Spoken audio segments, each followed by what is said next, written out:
মমতা বন্দ্যোপাধ্যায়ের সরকার হিন্দুদের সরকার নয়। মমতা বন্দ্যোপাধ্যায়ের সরকার হিন্দুদের জন্য একেবারেই নয়। এই কথাগুলো আগে বলতো শুধুমাত্র বঙ্গ বিজেপির নেতারা। আমরা ভাবতাম বিরোধী দল, বিজেপি বিরোধী দল, তাই তাদের নেতারা সরকারের বিরুদ্ধে এরকম কথা বলে থাকে।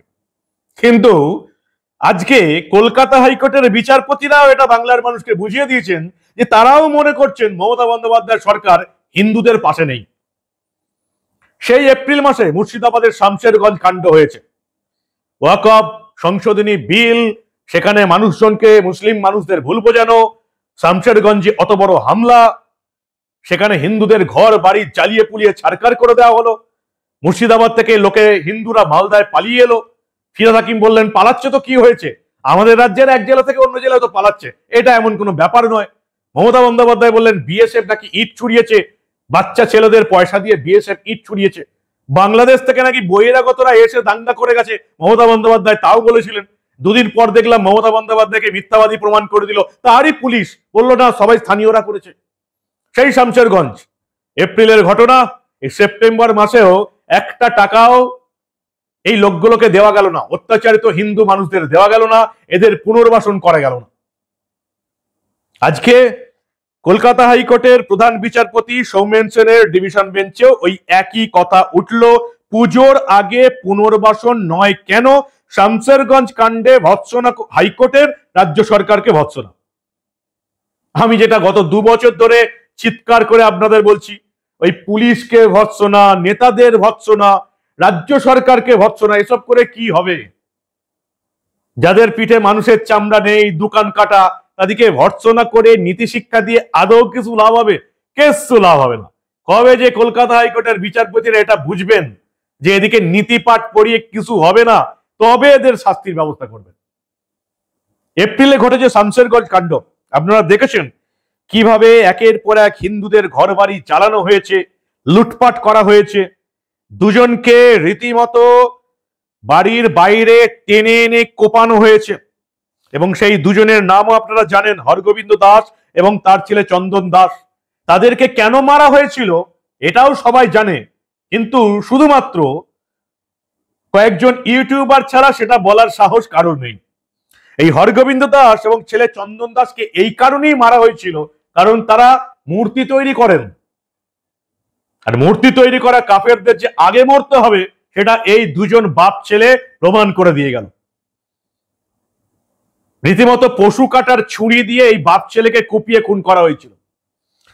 কলকাতা হাইকোর্টে এই মামলা চলছিল, এই বিচারপতি সৌমেন সেনের বেঞ্চে জুলাই মাসে এই মামলা যখন উঠেছিল তখন বিচারপতি সৌমেন সেন মন্তব্য করেছিলেন এপ্রিল থেকে জুলাই 4 মাস কেটে গেল, এখনো কিছুই হলো না। আরে কি করে হবে? মমতা বন্দ্যোপাধ্যায় নিজে বলেছেন দুধেল গাই, 34% ভোট ব্যাংক, যদিও এটা অনেক বেড়েছে। করোনার সময় তো জনগণনা হয়নি, এই 34% এখন কতটা হয়েছে সেটা জনাব ফিরহাদ হাকিম বলতে পারবেন।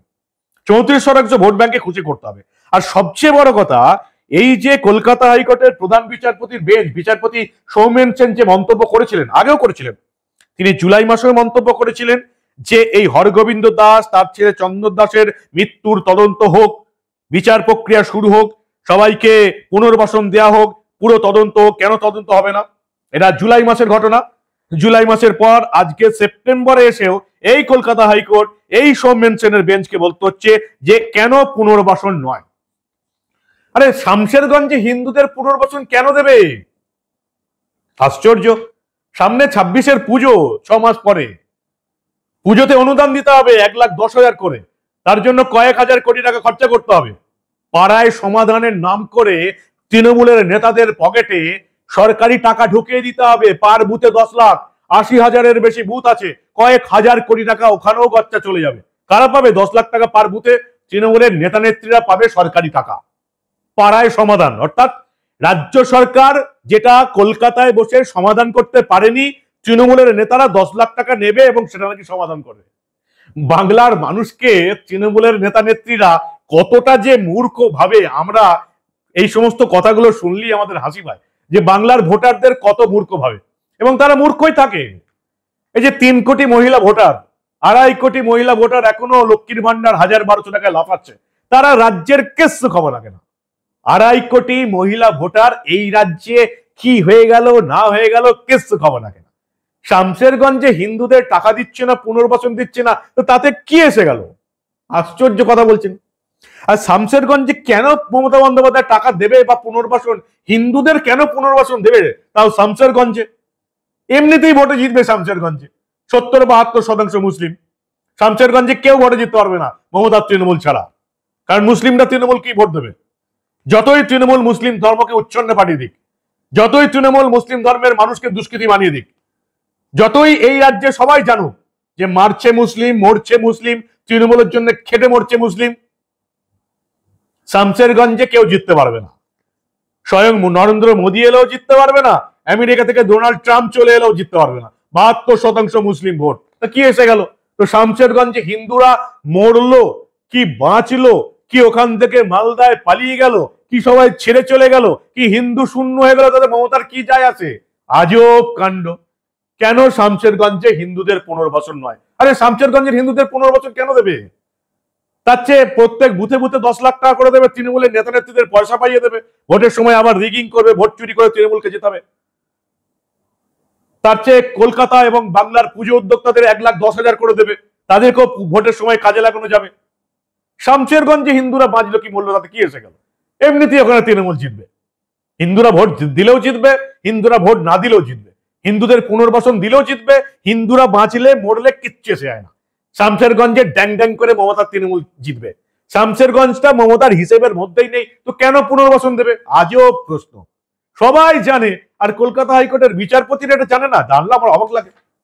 আমরা সবাই জানি, আমরা তো সাধারণ মানুষ, আমাদের তো বিচারপতিদের মতন শিক্ষা দীক্ষাও নেই, জ্ঞানগম্যও নেই, তারা অনেক ভালো জানেন। এখন তারা যদি বুঝতে না পারেন যে শামশেরগঞ্জ মমতার হিসেবের মধ্যে আসে না, সেখানে হিন্দুদের কিচ্ছু এসে যায় না, মরলো কি বাঁচলো, কি পুনর্বাসন দিলাম কি না দিলাম, এমনিতেই আমি জিতবো, তাহলে হিন্দুদের পুনর্বাসন কেন দিতে যাবো? তার চেয়ে বুথে 10 লাখ টাকা করে দিই তৃণমূল নেতা নেত্রীদের পকেটে, ভোটের সময় কাজে দেবে। পুজো উদ্যোক্তাদের 1,10,000 করে দিই, ভোটের সময় কাজে দেবে। শামশেরগঞ্জে হিন্দুদের দিয়ে কি হবে? আজব কথা। তো বিচারপতি আজকে সৌমেন সেন প্রশ্ন করলেন, রেগেও গেলেন, কেন রাজ্য সরকার শামশেরগঞ্জের হিন্দুদের পুনর্বাসন দিচ্ছে না, ক্ষতিপূরণ দিচ্ছে না? আমাদের রাজ্যে চোলাই মদ খেয়ে মরলে 2 লাখ টাকা দেওয়া হয়। ভাবুন হিন্দুদের পরিস্থিতির একবার ভাবুন। যদি কেউ চোলাই মদ খেয়ে মরে যায়, নিজের দোষে মরে, রাজ্য সরকার বারণ করা সত্ত্বেও বেআইনি চোলাই খেয়ে মরে, তাদের জন্য 2 লাখ। আর মুর্শিদাবাদের শামশেরগঞ্জে হিন্দুরা অত্যাচারিত হয়ে মরেছে, কি এসে গেল? মমতা বন্দ্যোপাধ্যায় পরিষ্কার বলেছিলেন যে শামশেরগঞ্জে নাকি বহিরাগতরা এসে দাঙ্গা করেছিল, বাংলাদেশ থেকে বহিরাগতরা এসে দাঙ্গা করে চলে গেছে।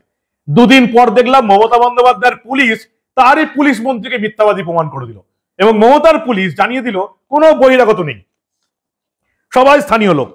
যাদেরকে গ্রেপ্তার করেছিল হাইকোর্টের চাপে, যাদেরকে এই হরগোবিন্দ দাস এবং চন্দন দাসের খুনের সঙ্গে যোগাযোগের জন্য গ্রেপ্তার করেছিল, বিভিন্ন জায়গায় হামলার জন্য গ্রেপ্তার করা হয়েছিল, প্রত্যেকে হচ্ছেন মুসলিম, সংখ্যালঘু এবং তৃণমূলের কাছের লোক।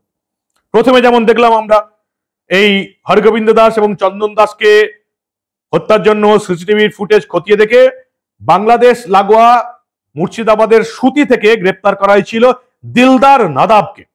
এরপর দেখলাম বীরভূমের মুরারাই থানা থেকে গ্রেপ্তার করা হয়েছিল তার ভাই কালু নাদাবকে। 17 জনকে তারপরে দেখলাম নাম উঠে গেল। 13 জন অভিযুক্তরই বাড়ি শামশেরগঞ্জ থালা এলাকায়, প্রত্যেকেই স্থানীয় বাসিন্দা।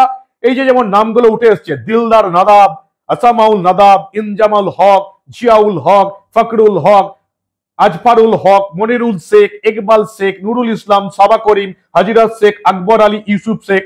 মমতার পুলিশ এদিকে গ্রেপ্তার করলো এবং জানিয়ে দিল স্থানীয় লোকেরাই এই কাণ্ডটা ঘটিয়েছে। অর্থাৎ মমতার পুলিশ ঘটনার 2 দিন বাদেই প্রমাণ করে দিল যে আমাদের পুলিশ মন্ত্রী মমতা বন্দ্যোপাধ্যায় 1 নম্বরের মিথ্যাবাদী। আমি বলছি না, মমতার পুলিশ বলছে মমতা মিথ্যাবাদী। মমতা বলেছিল বহিরাগতরা বাংলাদেশ থেকে লোক এসে মুর্শিদাবাদের শামশেরগঞ্জে দাঙ্গা করে গেছে। এত মিথ্যা কথা বলতে পারে এই রাজ্যের মানুষের সামনে, আর রাজ্যের মানুষ মূর্খের মতন বিশ্বাস করেও নেই। আমাদের রাজ্যের মানুষ ভোটার ভাবেও না যে পিসি ভাইপো তাদেরকে প্রতিদিন কত মূর্খ বানাচ্ছে। পরিষ্কার মমতা বন্দ্যোপাধ্যায় রাজ্যের মুখ্যমন্ত্রী বলে দিয়েছিলেন বাংলাদেশ থেকে বহিরাগতরা এসে এইসব কাণ্ড ঘটিয়েছে। মমতার পুলিশ 13 জনকে গ্রেপ্তার করে জানিয়ে দিল যে এরা প্রত্যেকেই স্থানীয় বাসিন্দা এবং শামশেরগঞ্জে স্থানীয় মুসলিমরাই স্থানীয় হিন্দুদের বাড়িঘরদোর আক্রমণ করেছে এবং বাড়িঘরদোর জ্বালিয়ে দিয়েছে। মমতা বন্দ্যোপাধ্যায় আরো একটা লজ্জাজনক কাজ করেছিলেন, ন্যাক্কারজনক কাজ করেছিলেন। এসব বলার চেয়ে বলা উচিত মমতা বন্দ্যোপাধ্যায় একটা অপরাধমূলক কাজ করেছিলেন। কি বলেছিলেন? প্রকাশ্যে গোটা বাংলার মানুষকে বলেছিলেন যে বিএসএফ নাকি 50-100 টাকা খরচা করে বাচ্চা ছেলেদের দিয়ে ইট মারিয়েছে। ভাবুন, আমাদের সীমান্তরক্ষী বিএসএফ বর্ডার সিকিউরিটি ফোর্সের বিরুদ্ধে আমাদেরই রাজ্যের সংবিধান নামে শপথ করা মুখ্যমন্ত্রী বলেছিলেন বিএসএফ বাচ্চাদের টাকা দিয়ে ইট মারিয়েছে। কেন যে মুখ্যমন্ত্রী মমতা বন্দ্যোপাধ্যায়ের বিরুদ্ধে বিএসএফ ব্যবস্থা নেয় না, অমিত শাহের দপ্তর ব্যবস্থা নেয় না, আমি বুঝতেই পারি না। বিএসএফ কে অপমান, দেশকে অপমান, সেনাকে অপমান। মমতা বন্দ্যোপাধ্যায় কি আইনত কিছুই হবে না? দেশ বিরোধী কথাবার্তা বলছেন, তবু রাজ্যের মুখ্যমন্ত্রী সংবিধানের একটা রক্ষা কবচ আছে বলে তিনি বেঁচে যাবেন। আর একেই আপনারা 3 বার ভোট দিয়ে রাজ্যের মাথায় বসিয়ে রেখেছেন। আপনাদের লজ্জা শরমও কিছু হয় না। এমনিতেই সাধারণ বলে না যে বাঙালিদের লজ্জা বলে কিছু নেই, সরীসৃপ হয়ে গেছেন আপনারা। মানুষ বলে আর আপনাদের শিরদাঁড়া বলে কিছু নেই। শামশেরগঞ্জে বিচারপতিরা প্রশ্ন করছেন কেন পুনর্বাসন হলো না। সবাই জানে শামশেরগঞ্জে হিন্দুদের জন্য মমতা বন্দ্যোপাধ্যায় কিছু করবেন না, আর করবেনই বা কেন? কিছু এসে যায় না। 30% হিন্দু বাঁচলো কি মরলো, পুনর্বাসন পেলো কি পালালো, কিচ্ছু এসে যায় না। এমনিতেই ওই সিটে তৃণমূল জিতবে। যে সিটে জিতবে সেই সিটে হিন্দুদের জন্য মমতা বন্দ্যোপাধ্যায় কেন করবে? আজও প্রশ্ন। বিচারপতিরা বলে হারি, কখন যে কি বলে সবাই জানে, সাধারণ মানুষ জানে, আমরা জানি, বিচারপতিরা জানে না। চোলাই মদ খেয়ে মরলে 2 লাখ, আর মমতা বন্দ্যোপাধ্যায়কে যারা ভোট দিয়ে জিতিয়ে রেখেছেন তাদের হাতে মরলে কেন টাকা দেবেন? এই প্রশ্নটা তো সবচেয়ে বড় প্রশ্ন না? কারণ এই যারা মেরেছে, যাদেরকে আবার পুলিশ নাকি গ্রেপ্তার করেছে, এই যে 2 ভাই, সাদাব ভাই, দিলদার নাদাব এবং কালু নাদাব, এই 2 জনকে গ্রেপ্তার করেছে। তো এরা যাদের উপর অত্যাচার করলো, যাদের বাড়ি ঘর দৌড় পুড়িয়ে দিল, এখন মমতা বন্দ্যোপাধ্যায় যদি তাদেরকে পুনর্বাসন দেয়, তাদেরকে ক্ষতিপূরণ দেয়, তাহলে এদিকে অপমান করা হবে না? বলুন। 34% ভোট ব্যাংক, মুর্শিদাবাদে নয় কিছু হবে না, অন্য জায়গায় যদি হাত থেকে বেরিয়ে যায় তাহলে কি হবে? যেখানে এখনো পুরোপুরি মুর্শিদাবাদ, মালদা, দক্ষিণ 24 পরগনা, উত্তর দিনাজপুর হয়ে ওঠেনি, বর্ধমান, বীরভূম, হুগলি, এইসব বিভিন্ন আসনে যদি 34% ভোট ব্যাংক খেপে যায় তাহলে তো মমতা বন্দ্যোপাধ্যায় ডাহা হারবে। এমনিতেই এসআইআর হবে। 60-70 লাখ ভুয়ো ভোটার যদি বাদ চলে যায়, মমতা বন্দ্যোপাধ্যায়ের সঙ্গে বিজেপির হাড্ডাহাড্ডি লড়াই হবে। এরপরে যদি মুসলিম সমাজ খেপে যায়, তারা যদি বুঝতে পারে কিভাবে মুসলিমদের মমতা বন্দ্যোপাধ্যায় শুধুমাত্র নিজের গদি বাঁচানোর জন্য ব্যবহার করেছেন, তাহলে তো বিপদ। অন্তত শিক্ষিত সমাজটা যদি রেগে যায় তাহলে হয়ে গেল। বিচারপতি সৌমেন সেন বলছেন শামশেরগঞ্জে কেন হিন্দুদের, অত্যাচারিত হিন্দুদের ক্ষতিপূরণ দেওয়া হলো না। দেখা যাক পরবর্তী শুনানির দিন কবে? 20 নভেম্বর। ওই 20 নভেম্বর রাজ্যের তরফ থেকে কি কি তদন্তের অগ্রগতি হলো, হিন্দুদের কিভাবে ক্ষতিপূরণ দেওয়া হচ্ছে, কিভাবে তাদের পুনর্বাসন দেওয়া হচ্ছে, তার জন্য 20 নভেম্বর রাজ্যকে রিপোর্ট দিয়ে তার মধ্যেই কিন্তু জানাতে হবে। পরিষ্কার জানানো হয়েছে, কারো কেউ কিন্তু ছাড় পাবেন না, আইনি জবাবদিহি করতে হবে। সেই সঙ্গে আজকে দেখলাম বিচারপতি সৌমেন সেন এনআইএ কে ভৎসনা করেছেন, বলেছেন আপনারা কেন আগে দায়িত্ব নিলেন না, আপনাদের আরো আগে দায়িত্ব নেওয়া উচিত ছিল। এখনো এই এলাকায় বিএসএফ ক্যাম্প আছে। মমতা বন্দ্যোপাধ্যায় এবং তার তৃণমূল কংগ্রেস উঠতে বসতে যে বিএসএফ কে, বর্ডার সিকিউরিটি ফোর্স কে গালাগাল দেয়, তাদের ফোর্স এখন ওখানে রাখা আছে। এবং আপনারা জানেন বিএসএফ ঠিক মতো না ঢুকলে ওখানে আরো হিন্দু কেটে যেত।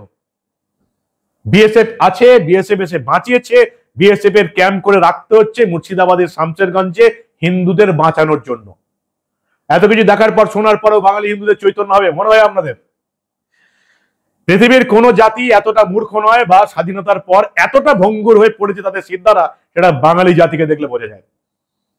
এত কিছু দেখার পরেও হাইকোর্টের বিচারপতি বলছে, কোন বিরোধী দলের নেতা নেত্রী বলছে না বা কোনো সাংবাদিক বলছে না, হাইকোর্টের বিচারপতি, প্রধান বিচারপতি সৌমেন সেন বলছেন যে মমতা বন্দ্যোপাধ্যায় মুর্শিদাবাদের হিন্দুদের একেবারেই দেখছে না। তারপরেও এই আমাদের হিন্দু বাঙালির চৈতন্য হবে বলে মনে হয় আপনাদের? কুরুক্ষেত্রের যুদ্ধে তো অর্জুন গান্ডীব তুলে নিয়েছিলেন শ্রীকৃষ্ণের পুরো গীতা পাঠের পর। এখন আমাদের বাঙালি হিন্দুদের জাগাতে আমাদেরকে আর কি কি পড়তে হবে সেটাই এখন দেখার। কি বলেন আপনারা? আপনাদের মূল্যবান এবং গুরুত্বপূর্ণ মতামত জানান দা নিউজ বাংলার কমেন্ট সেকশনে। দেখতে থাকুন দা নিউজ বাংলা। আমরা আবার এই রাজ্যে ঘটে যাওয়া এই ধরনের অনেক ঘটনায় চেপে রাখতে দেব না।